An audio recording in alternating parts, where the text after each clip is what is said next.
শক্তিশালী একটি হাদিস রয়েছে যেখানে লোক দেখানো ভালো কাজের মারাত্মক বিপদের কথা বলা হয়েছে। বুখারী এবং মুসলিমে এই হাদিসটি রয়েছে, যেখান থেকে আমরা জানতে পারি কিয়ামতের দিন হিসাব নিকাশের জন্য আল্লাহ প্রথম তাদের ডাকবেন যাদের ভাগ্য নির্ধারণ হবে যে তারা পুরস্কৃত হবে কিংবা শাস্তি পাবে।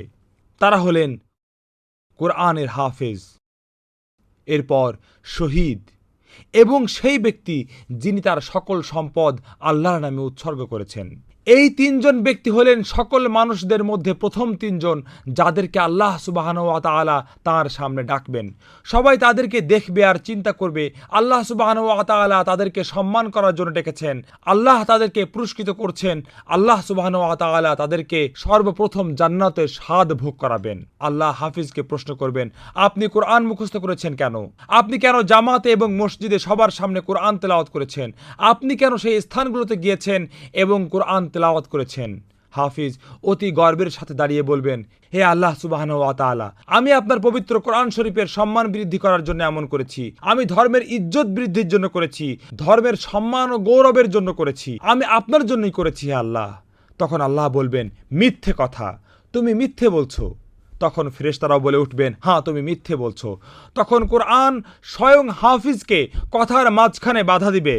তখন হাফিজের নিয়ত প্রকাশ্যে আসবে এবং আল্লাহ বলবেন, তোমার নিয়ত আমাকে খুশি করার জন্য ছিল না, তুমি কোরআন তেলাওয়াত করেছো যাতে মানুষ তোমাকে কারি, হাফেজ, শেখ নামে ডাকতে পারে, আর তারা ডেকেছেও, তাই তোমার পুরস্কার তাদের থেকে নাও।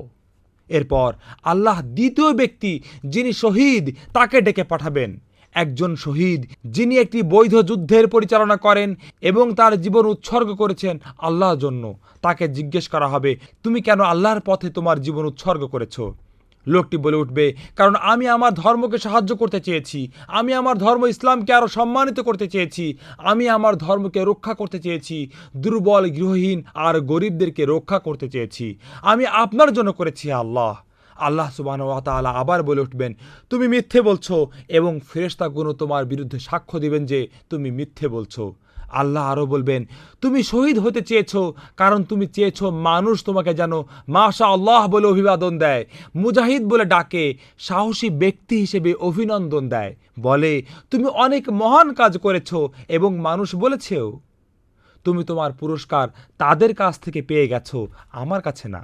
তৃতীয় ব্যক্তির ক্ষেত্রেও ঘটবে, লোকটি আল্লাহকে বলবে, আমি আমার সব অর্থ সম্পদ আপনার ধর্মের জন্য দান করেছি একজন দাতা হিসেবে। তখন আল্লাহ বলবেন, তুমি অর্থ সম্পদ দান করেছো শুধুমাত্র তুমি চেয়েছো সমাজ যাতে তোমার একটা নাম হয়, মানুষ যেন তোমাকে একজন উদার হিসেবে জানে, আর এটাই হয়েছে।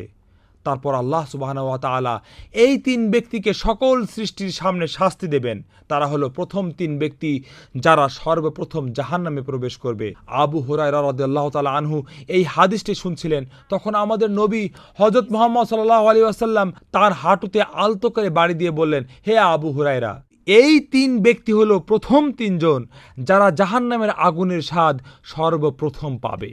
যারা হলো একজন হাফিজ, যাকে কারি এবং কিছু রিয়াতে পণ্ডিত, বক্তা বলা হয়। আল্লাহ যেন আমাদের সবাইকে রক্ষা করেন। আর যিনি শহীদ হয়েছেন। তৃতীয় জন হলো একজন উদারমনা দাতা। কেন তাদের এই পরিণতি? কারণ তাদের নিয়ত সঠিক ছিল না, তাদের নিয়তে সমস্যা ছিল। তারা তাদের ভালো কাজগুলো মানুষকে দেখাতে চেয়েছিল।